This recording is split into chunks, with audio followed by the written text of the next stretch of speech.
Bonjour et bienvenue dans votre nouveau numéro de Parole d'expert.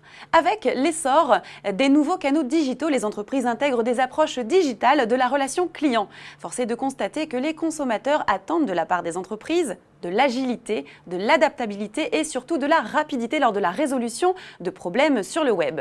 En effet, selon Forrester, 52% des consommateurs se disent prêts à abandonner un achat en ligne s'ils ne trouvent pas rapidement de réponse à leurs questions.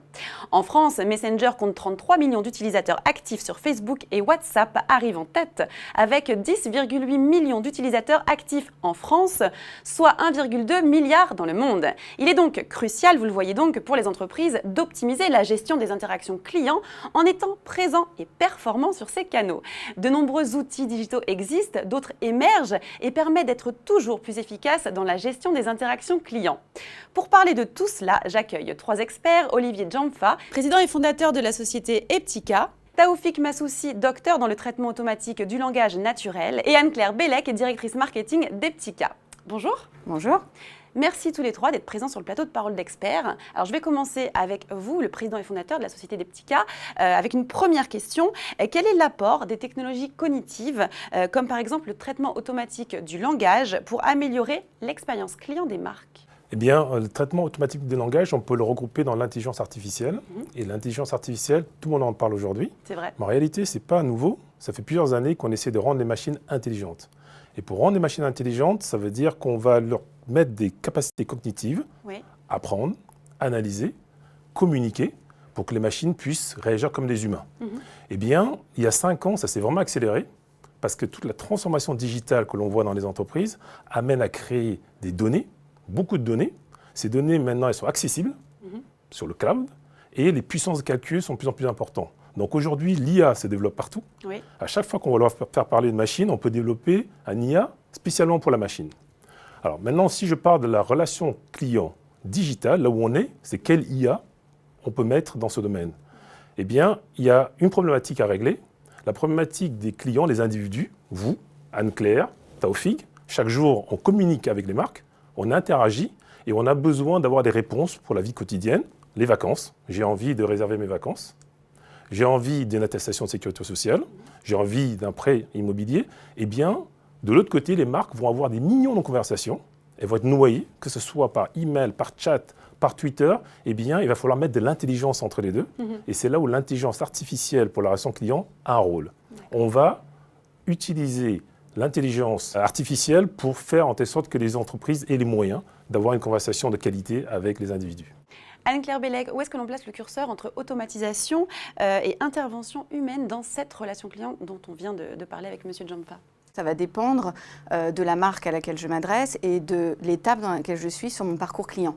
Donc si je réserve mes billets de vacances en ligne, si je reprends cet exemple d'Olivier, et qu'il y a une erreur dans l'émission du nom sur mon ticket de transport, je suis en situation de stress en tant que consommateur, je veux tout de suite une réponse de la marque pour faire le changement.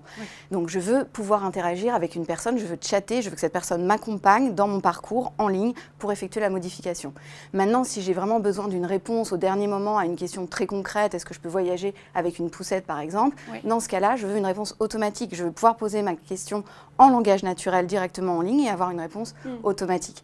Donc ce qu'il faut comprendre, c'est que finalement, en fonction de là où je suis dans mon parcours, en fonction de la marque à laquelle je m'adresse, eh bien, il va falloir que du côté de la marque, il y ait un raisonnement de parcours client et que ce petit équilibre entre toute automatisation ou relation humaine, relation de confiance, soit trouvé. C'est à la marque de le déterminer. Il n'y aura jamais une automatisation totale. Il faut aussi que l'humain soit présent dans certains moments. J'en profite, je rebondis parce que quand on parle des marques, justement, il y a des conseils à donner aux marques. Oui, bien sûr. Parce qu'il ne faut pas qu'elles s'affolent sur les canaux. On parle de multicanal, toutes les marques se disent mais comment je vais faire? Quand on a créé Eptica en 2001, c'était que le téléphone. Après, les canaux digitaux sont arrivés et bientôt on va parler à sa machine à laver pour la relation client. Eh bien, ce que les marques doivent avoir en tête, c'est des technologies qui comprennent le langage humain. C'est là-dessus qu'il faut investir parce que quand on va comprendre le langage humain, on pourra créer des relations et une conversation de qualité avec les individus. Alors, on a beaucoup de conversations digitales entre les marques, comme vous le disiez, et les consommateurs. Anne-Claire Bellec, comment est-ce qu'on peut transformer tous ces messages spontanés en informations intelligentes pour les entreprises? Alors, on le voit bien, les messages sont très variés, ça dépend de l'expérience que je viens de vivre. Si je ne suis pas contente dans une transaction, je vais le dire et je vais pointer du doigt ce qui ne m'a pas plu, l'irritant.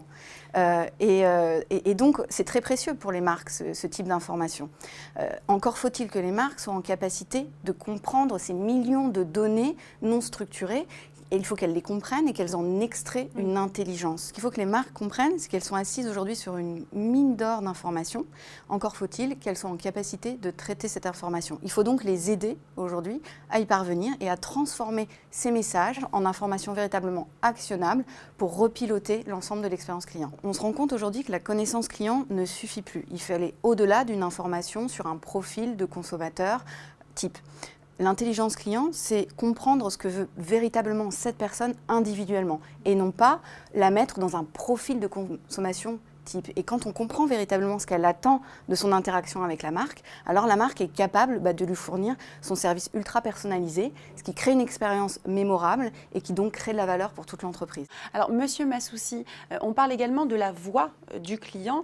À qui ces analyses sont-elles destinées dans les entreprises ? Alors, chez les professionnels du secteur, généralement, quand on parle de voix du client, on pense souvent aux avis clients, ce qu'on appelle des feedbacks clients, sollicités via des enquêtes de satisfaction, des enquêtes sur le site web, des enquêtes sur la qualité du service client, etc. Pour Eptica, quand on a conçu une solution d'intelligence client, on a pensé aussi au fait que la voix du client correspond à l'ensemble des conversations entre la marque et les consommateurs. À qui est destinée cette solution d'intelligence client? D'abord à plusieurs métiers, service marketing, service relations clients, les opérations, si je suis directeur de magasin par exemple, mais aussi à une équipe d'analystes qui est en charge d'analyser l'ensemble des données digitales et qui est en contact direct avec les métiers. Un des outils de travail de cette solution d'intelligence client, c'est la notion de parcours client et qui répond finalement à des enjeux métiers clairs.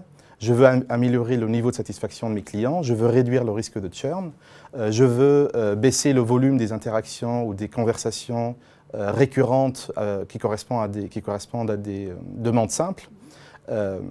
Et finalement, ça s'adresse aussi bien à des marques qui ont fait le choix stratégique de s'inspirer de la voix du client, avec des décisions à long terme, qu'à des marques qui ont, pour le moment, qui s'inscrivent dans une démarche tactique d'améliorer localement la qualité de l'expérience client. Les bénéfices sont donc très clairs, aussi bien pour un choix stratégique que pour un choix tactique. Quels sont les bénéfices pour les marques d'investir dans cette intelligence client? On se pose souvent la question de retour sur investissement sur les solutions d'intelligence client. Il y a un retour sur investissement, oui, et c'est immédiat, car lorsqu'on est capable d'exploiter l'information et sortir une liste de clients qui sont prêts à partir ou réduire le nombre des détracteurs, immédiatement, il y a un gain parce qu'on va garder ces clients-là, du chiffre d'affaires en plus, et on va faire des clients fidèles et heureux qui vont continuer à consommer. Oui, le retour du investissement est là et c'est immédiat. Donc ça se mesure, on le voit, le retour sur investissement? Tout le temps. Alors, vous êtes donc le président et fondateur de la société Eptica, vous travaillez tous au sein de cette société. Pouvez-vous nous expliquer les spécificités de votre entreprise, ce que vous proposez à vos clients, quels sont les profils aussi de vos clients? Eh bien, Eptica, c'est une société de tech spécialisée sur la conversation client digitale. On est leader en Europe. On a des clients très grands comptes qui ont des millions d'individus qui veulent converser avec elles. Eh bien, nous, Eptica, on apporte une plateforme intelligente. Cette plateforme va traiter tout ce qui est conversation digitale, chat, médias sociaux, email, aussi la voix par la base de connaissances. Et Eptica va maintenant proposer la capacité d'analyser cette intelligence client. Voilà ce que nous faisons sur le marché européen. On a aussi des clients d'ailleurs aux États-Unis et en Asie. Eh bien, merci à vous trois d'avoir été présents sur le plateau de Parole d'Experts. Merci à vous de nous avoir suivis. Je vous donne rendez-vous très prochainement pour un nouveau numéro de Parole d'Experts.